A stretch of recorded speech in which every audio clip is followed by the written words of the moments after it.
काँग्रेस नेते नाना पटोले यांची जीभ घसरली आहे। मंत्री चंद्रशेखर बावनकुळेंवर टीका करताना त्यांनी शिवीगाळ केली आहे।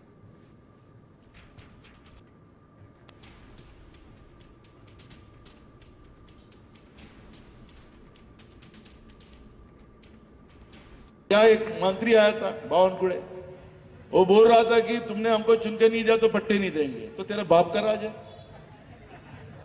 अरे मुख्यमंत्री और मंत्री भी जेल में गए, पिसिंग पिसिंग पिसिंग। ये कौन से खेत का मूल्य है? बेईमानी से चुन के आया और यहाँ पे लोगों को धमकाता है। हमारे गोंदिया के लोग किसी के धमकाने से डरते क्या? कोणाच्या बापाचं राज्य नाहीये, हे जनतेचं राज्य आहे।